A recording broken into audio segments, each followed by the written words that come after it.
Hello tout le monde, je suis très contente de vous retrouver aujourd'hui pour une nouvelle vidéo technique. Alors cette vidéo sera sur le crantage, donc je ne sais pas si ça se dit, je pense, mais en fait c'est le fait de cranter, donc de prendre notre paire de ciseaux et de venir couper dans notre valeur couture des morceaux de tissu pour qu'au final, quand on retourne notre ouvrage, on ait quelque chose de bien fini, de bien arrondi, quelque chose de vraiment joli.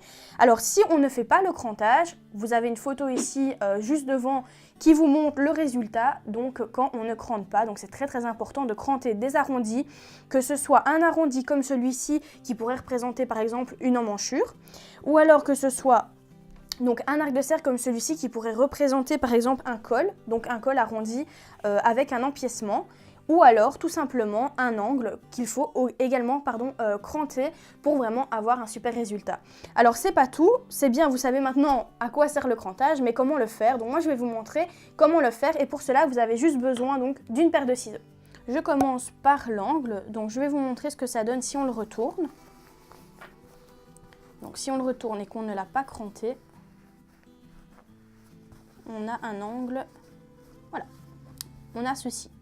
Donc vous voyez vraiment que l'angle en fait il n'est pas fini du tout, ça va être très compliqué de le sortir parce que en dessous il y a un amas de tissu qu'on n'a pas retiré. Donc ça va servir à ça le crantage dans ce cas-ci.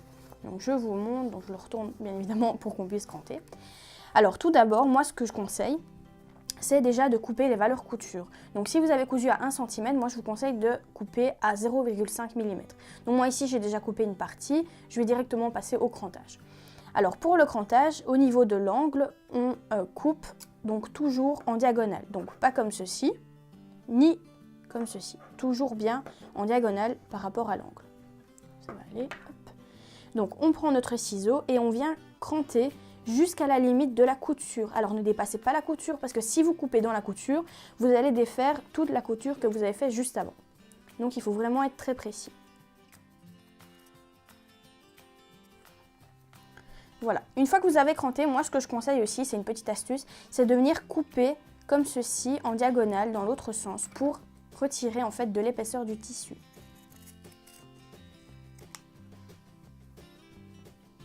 Voilà. On va maintenant le retourner pour voir ce que ça donne. Donc il faut bien sortir l'angle, moi je mets toujours de mes ciseaux, de ma paire de ciseaux, après voilà, chacun fait comme bon lui semble, hein. Donc vous n'êtes pas obligé de faire comme moi. Et si vous faites ça vraiment, il faut y aller très doucement.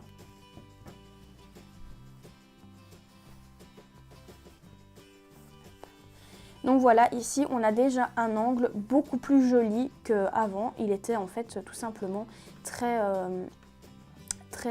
en diagonale en fait, je ne sais pas comment expliquer. À place d'avoir un angle droit, on avait carrément une ligne qui se formait.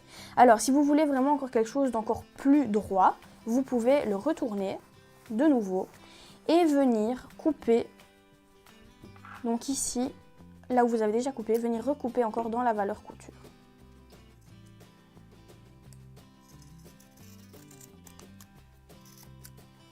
D'un côté et de l'autre.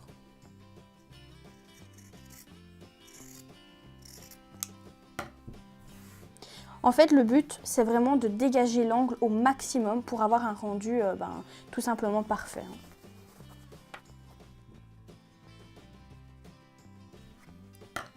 Voilà, on a notre joli angle donc, qui s'est formé grâce au crantage. Alors, on va passer maintenant à celui-ci qui est donc, je vais dire l'encolure. Maintenant, vous pouvez retrouver ça sur plusieurs parties d'un vêtement, mais moi, je vais prendre comme exemple l'encolure. Donc ici, on est sur un arc de cercle et on va le cranter.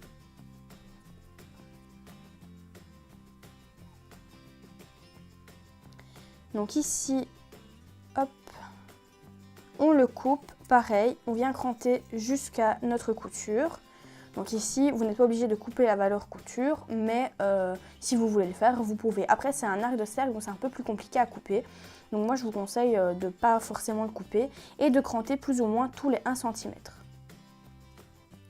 Alors ici, on est sur un exercice, mais chez vous, bien évidemment, vous faites ça sur votre vêtement ou sur votre accessoire.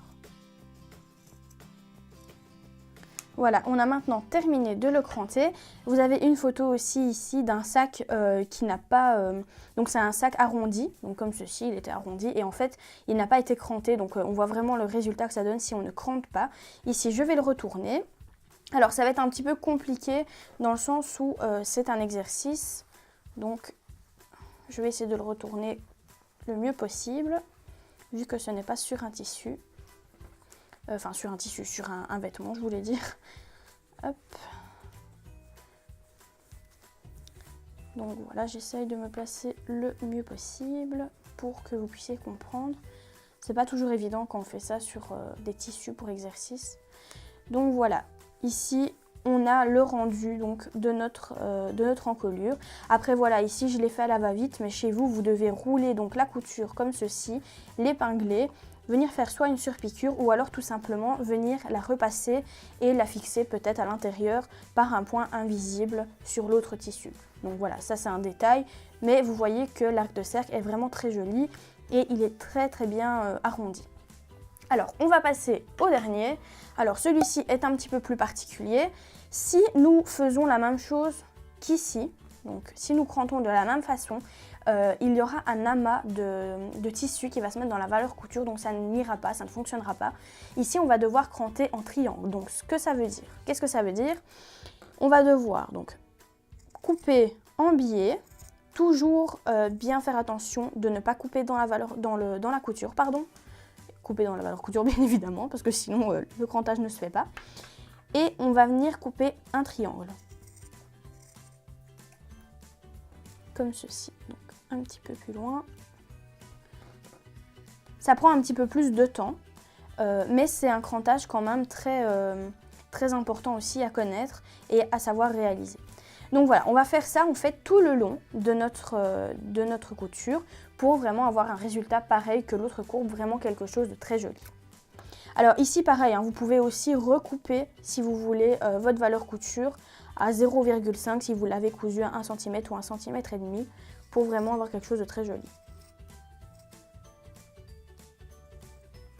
Donc ici on arrive à la fin, hop. Et je vais maintenant, donc je débarrasse bien la table. Alors oui, bien sûr, vous avez bien vu, il y a plein de petits triangles partout. Après vous pouvez peut-être les récupérer, c'est peut-être une idée pour venir les coller sur un ouvrage ou je sais pas, ou alors vous les jetez tout simplement. Mais ça peut être joli aussi pour être collé sur un autre ouvrage. Alors donc pour une courbe convexe, si je ne dis pas de bêtises, on doit faire donc ces triangles et pour une courbe concave, on fait ce genre de petites lamelles, donc on vient couper, cranter ligne par ligne. Donc on va retourner maintenant notre arc de cercle, hop, comme ceci. Ah voilà, regardez, par exemple, là je l'ai fait exprès, mais si on ne crante pas, on peut avoir ce genre de résultat. Alors si vous avez une emmanchure par exemple que vous avez fait et que vous n'avez pas cranté, et bien voilà ce que ça peut donner. Mais bon voilà, vous l'avez vu aussi sur l'autre photo juste avant, ce que ça peut faire. Donc ici, je l'arrange correctement et comme j'ai cranté tout parfaitement, hop, normalement ça devrait être nickel. Ben voilà, hop, je vous montre de ce côté-ci. Donc on voit vraiment bien que la courbe est bien dessinée et qu'il n'y a pas de faux, de mauvaises coutures ou qu'elle soit déformée. Donc le crantage c'est vraiment très important. Alors voilà, j'espère que cette vidéo vous a plu. Alors c'est un petit peu long, mais j'ai essayé vraiment d'être très complète et de vraiment vous montrer les différents crantages qu'on peut retrouver le plus fréquemment.